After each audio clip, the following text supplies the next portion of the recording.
অবশেষে উপজেলা পর্যায়ে বসার জায়গা পাচ্ছেন জাতীয় সংসদের সদস্যরা।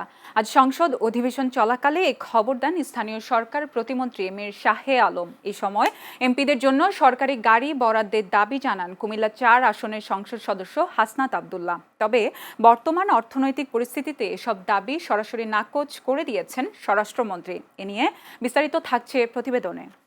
তারই ফলশ্রুতিতে আজকে সংসদে দীর্ঘদিন ধরে স্থানীয় পর্যায়ে দাপ্তরিক কাজের জন্য সংসদ সদস্যদের নির্দিষ্ট কোনো কক্ষ ছিল না। সেই অভাব দূর করতে প্রধানমন্ত্রীর নির্দেশনায় দেশের প্রতিটি উপজেলা পরিষদে আধুনিক সুযোগ সুবিধা সম্বলিত কক্ষ প্রস্তুতের জন্য আজ সরকারি আদেশ জারি করা হয়েছে। সংসদীয় বিধি অনুযায়ী সরাসরি এমপির নামে কক্ষ বরাদ্দের সুযোগ না থাকায় এটির নামকরণ করা হয়েছে পরিদর্শন কক্ষ। এই মুহূর্তে যেহেতু বর্ষা, একই সঙ্গে কোনো সংসদ সদস্যের যদি 2-এর অধিক উপজেলা থাকে তবে সব উপজেলায় বসার ব্যবস্থা থাকবে। আজ সংসদে এই সুখবর দেন স্থানীয় সরকার প্রতিমন্ত্রী মীর শাহে আলম।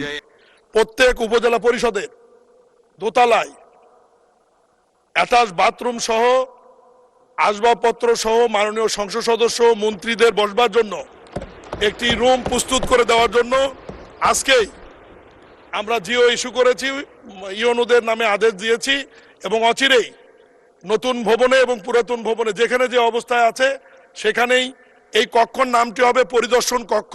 এ সময় শুধু আবাসন নয়, সংসদীয় কাজে ব্যবহারের জন্য প্রতিটি এমপির অনুকূলে সরকারিভাবে একটি গাড়ি দেওয়ার প্রস্তাব করেন বিরোধী শিবিরের সদস্য হাসনাত আব্দুল্লাহ। একটা ইউনো মহোদয়ের একটা গাড়ি থাকে, উপজেলা চেয়ারম্যানের একটা গাড়ি থাকে, আমরা ভাড়ায় গাড়ি চালাইতে হয়। আমাদেরকে যদি আমরা লজ্জায় এটা বলতে পারি না, আমরা এটা লজ্জায় কোথাও বলতে পারি না। এখন আমাদেরকে যদি একটা বসার ব্যবস্থা করে দিছে, এখন মানুষের কাছে যাওয়ার জন্য যদি একটা গাড়ির ব্যবস্থা করে দেয়। হাসনাত আব্দুল্লাহর বক্তব্যের প্রতি সমর্থন জানিয়ে জামায়াত আমির ও জাতীয় সংসদের বিরোধী দলীয় নেতা ডাক্তার শফিকুর রহমান বলেন, ছোটদের আবদারে সবসময় না বলতে নেই। ট্রেজারি বেঞ্চ থেকে এটাকে কগনিজেন্সে নিয়ে বাস্তবায়নের উদ্যোগ নেওয়ার জন্য আমি ধন্যবাদ জানাই। তবে একটা কথা আছে যে ছোটদেরকে কখনো না বলতে নাই, তাদের আবদারে সবসময় হা বলতে হয়। তবে গাড়ির প্রস্তাব সরাসরি নাকচ করে দিয়েছেন স্বরাষ্ট্রমন্ত্রী সালাউদ্দিন আহমদ। বর্তমান অর্থনৈতিক পরিস্থিতিতে সকলকে মিতব্যয়ী হওয়ার আহ্বান জানান তিনি। আমাদের মাননীয় প্রধানমন্ত্রী যেদিন সংসদ নেতা নির্বাচিত হয়েছেন, আমাদের পার্লামেন্টারি পার্টির মিটিংয়ে প্রথমেই 2টা অনুশাসন দিয়েছেন যে আমরা এমপিরা এই নতুন পার্লামেন্টে জনপ্রত্যাশা অনুযায়ী আলাদা কোনো সুযোগ সুবিধা নেব না। একদিকে জনপ্রতিনিধিদের দাপ্তরিক কাজের পরিবেশ সৃষ্টি করা, অন্যদিকে রাষ্ট্রীয় ব্যয় সংকোচনের এই দ্বিমুখী চ্যালেঞ্জের ভারসাম্য সরকার কিভাবে বজায় রাখে, এখন সেটি দেখার বিষয়।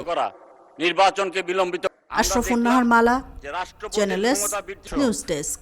2 মিনিটে শেষ করে দেন।